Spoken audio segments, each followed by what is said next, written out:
Përshëndetje të nderuar zonja dhe zotëri, përshëndetje të dashur miq. Ja ku jemi sërish së bashku edhe një herë për t'i dhënë një komentim situatës së Gjestit edhe të Eglit për ngjarjen që ndodhi dhe për në fakt pikpyetjet që po krijohen në këtë raport. Në mëngjesin e sotëm, kur drita e ditës sapo kishte hyrë në shtëpinë e Big Brother, në vend të një buzëqeshje apo një përqafimi, publiku dëgjoi një tjetër debat të tensionuar mes shiftit që vetëm pak ditë më parë u kurorzuan mes bujës së madhe Gjestit dhe Eglit.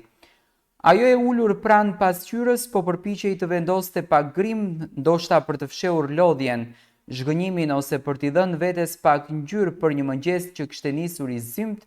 Ai nga ana tjetër i afrohet me një ton të prerë dhe e paralajmëron kujdes se çfarë flet. Kaq mjaftoi që atmosfera të ngarkohej. Egli e befasuar dhe e lënduar nga fjalët e Gjestit përpiqet të ruajë qetësinë, por më pas dëgjon edhe më shumë: unë e bëj këtë për të bërë nervoz, sepse ti s'je askund, s'je duke u bërë tamam. Unë dua që të grinde me ty këtu brenda në Big Brother, që jashtë mos të takohemi. A është kjo dashuri? A është kjo mënyra e një burri për të ndërtuar një marrëdhënie të shëndetshme apo një tentative maskuar për ta thyer për ta larguar Eglin, pa e marrë vetë përgjegjësinë e ndarjes?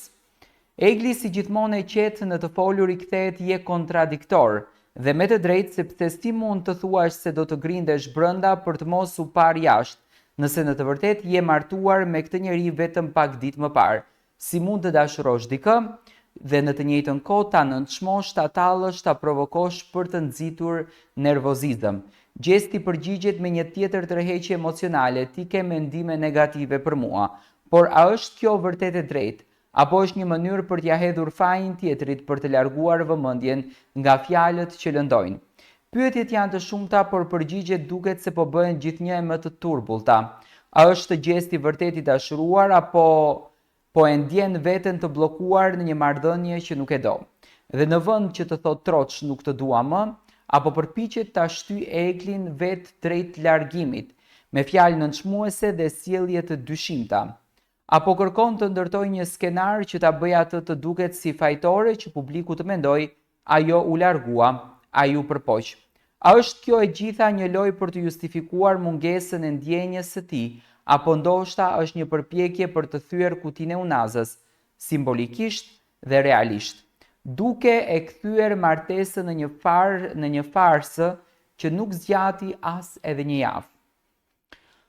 A është Gjesti duke kaluar krizë personale, një përplasje mes ndjenjave të vërteta dhe presionit të famës që e bën atë të sillet ndryshe çdo ditë? Apo kjo është thjesht fytyra e tij e vërtetë, e cila po del në pah pas dritave të dasmës dhe buqetave të improvizuara?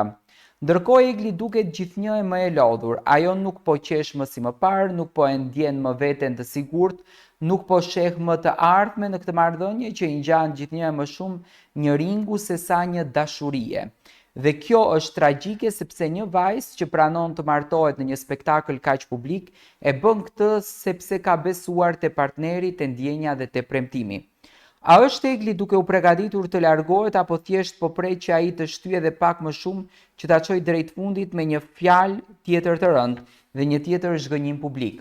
Në fund të fundit, dashuria është ndërtim, është mbështetje, është komunikim, por kur një partner i thot tjetrit dua të grinde me ty që mos të takohemi jashtë, çfarë mund të presësh më? A është kjo martesë e një iluzioni që po thyet copa përpara syve të gjithë publikut? Dhe pyetja më e dhimbshme nga të gjithë është: a e ka kuptuar Egli se zemra që e besoi se e kishte fituar nuk ishte asnjëherë plotësisht e saj? Në fakt, këto janë të gjithë pyetjet e publikut nëpër komente që unë dëshiroja t'u jap një përgjigje. Unë gjithmonë besoj në dashurinë e Gjestit, gjithmonë besoj në vërtetësinë e Gjestit.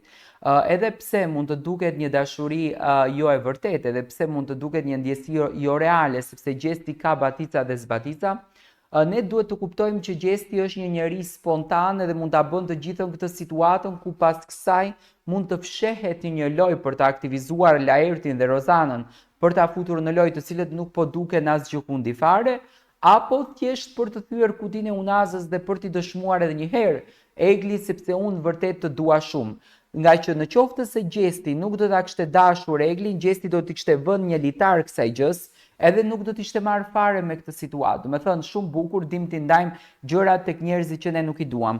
Por unë nuk e shoh realisht këtë gjë, po shoh një lloj force, shoh një lloj pozitiviteti dhe shoh një lloj ndjesie dashurie tek kjo marrëdhënie.